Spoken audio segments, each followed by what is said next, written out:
Buenos días, queridos hermanos. En la vida cotidiana, el ser humano manifiesta muchas maneras de no reconocer sus errores. En unos países, por ejemplo, donde se juega al fútbol, se le dice a esa persona que no quiere reconocer su error: no tires balones fuera. En otras culturas se les dice: no ves las flores que pisas. Es, aunque parezca un simple empecinamiento, una deformación del carácter. Y la cosa se complica cuando esas personas van por la vida encadenando errores tras errores, y cuando esos errores los ponen de cara ante momentos malos, la primera reacción es: Dios no me bendice. En el mejor de los casos, porque he escuchado incluso a hermanos en esos casos diciendo: Dios me está maldiciendo. Y sí, tengamos en cuenta algo muy claro: Dios sí puede maldecir, y de hecho en nuestra Biblia hay numerosos ejemplos de sus maldiciones, que, como él mismo dice, afectarán no solamente a esa persona o lugar maldecido, sino a las generaciones posteriores. Pero, y debemos también tener esto en cuenta, Dios no va por ahí maldiciendo a troche y moche simplemente porque le da la gana de hacer el mal. Quien piensa así de Dios debe revisar su fe, porque está confundiendo a nuestro amado Santo Padre Celestial con esa bestia cargada de odio que es el diablo, que él sí maldice a todo lo que toca, pero engañosamente, haciendo creer que bendice. Escuchemos esto y aprendamos, queridos hermanos. Si Dios maldice, es porque la desobediencia y el pecado cometido es sencillamente descomunal. Pues aunque muchos de esos hermanos y personas del mundo se quejen y griten ser maldecidas por Dios, jamás se ponen a pensar cuántas veces cometieron errores garrafales, pecaron de modo descarado y consciente, insistieron en desobedecer claros mandatos de Dios, y ese mismo Dios del que se quejan les pasó la mano, mostró su comprensión, los perdonó. Eso es algo que en nuestras vidas ocurre una y otra vez. Nuestra naturaleza humana es pecadora, es rebelde ante Dios, es desobediente, y encima de eso, el enemigo de Dios está ahí aprovechando cada una de nuestras meteduras de pata, es decir, aprovecha nuestros pecados, nuestras rebeldías, nuestras desobediencias, para convertir eso en armas que nosotros mismos esgrimimos contra Dios. Olvidamos muy fácilmente que nuestro Padre Celestial es un Dios de amor, pero también es fuego abrasador, fuego consumidor. Pero aún así insistimos en ejercer a nuestro deseo y conveniencia y capricho el libre albedrío que nuestro Dios mismo nos regaló. Y el libre albedrío no es hacer lo que nos dé la gana. El libre albedrío no es tener libertad total de hacer nuestros antojos.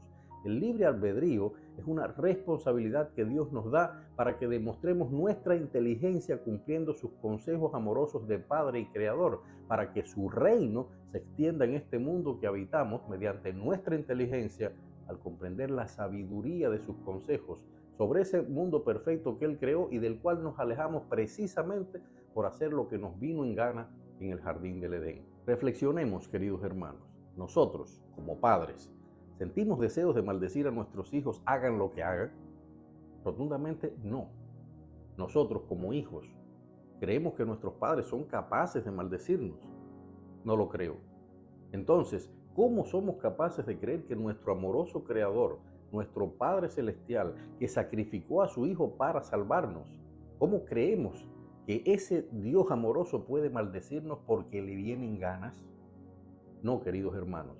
Si la maldición nos alcanza es porque nos hemos alejado de Dios y hemos entrado en ese terreno minado donde domina el diablo. Nosotros mismos somos quienes nos maldecimos. Recordemos una de las más grandes maldiciones que nos cuenta la Biblia, la que Dios lanzó sobre Sodoma y Gomorra. ¿Quería Dios hacer eso? No, en lo absoluto. Fueron los habitantes de esas ciudades, en su rebeldía inmunda y podrida de hundirse en todo tipo de abominables pecados, quienes desataron la ira de Dios y el castigo severo de Dios. Dios no los maldijo, su desobediencia los maldijo. Pero recordemos también que allí, en medio de esa ciénaga de pecados y aberraciones humanas, había un hombre, Lot, y su familia, a quien Dios salvó del castigo y los bendijo, permitiéndoles escapar de la ciudad antes de consumir esa ciudad con su fuego purificador. ¿Quién asegura que Lot, su mujer, sus hijas no habían cometido también pecados, si tenemos en cuenta que vivían en un entorno donde el pecado era lo natural, lo normal?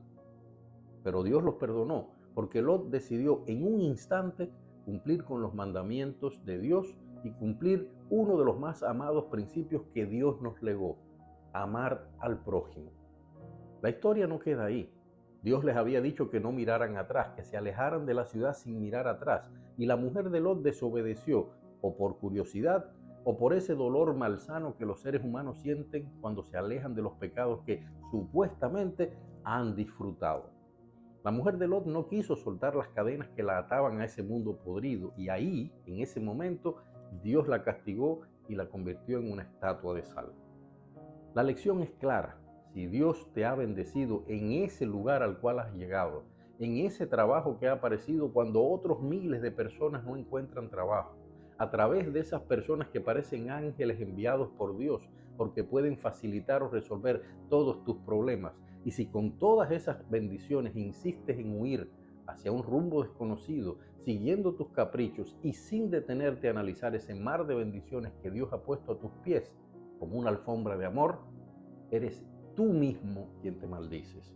Dios te dejará hacer tu decisión, se mantendrá ahí observándote, pero sabe que vas a ser castigado, que te vas a equivocar, que las tentaciones sucias del mundo te harán pecar y caer, porque es muy simple, queridos hermanos. Cuando nos alejamos de Dios, comenzamos a caminar en el reino del diablo. Dios te maldecirá únicamente cuando tus ofensas, tus rebeldías, tus pecados sobrepasen todos sus límites de tolerancia, compasión y amor. Tu deseo de hacer tus caprichos, no lo olvides, no solo te afectarán a ti, sino a tus hijos, a tus nietos y a los hijos de tus nietos. Tus descendientes repetirán entonces tu misma fórmula de perdición. Desde el mismo inicio de la Biblia, en Éxodo 25, Dios nos advierte: yo visito en los hijos la maldad de los padres que me aborrecen hasta la tercera y cuarta generación. Más claro ni el agua. Entonces, si te alejas de las bendiciones de Dios, cuando el mal te rodee, te asfixie, te aplaste y te haga sentir que transitas por un desierto negro y terrible, no digas que Dios te maldijo. Tu desobediencia te ha maldecido. Dios los bendiga.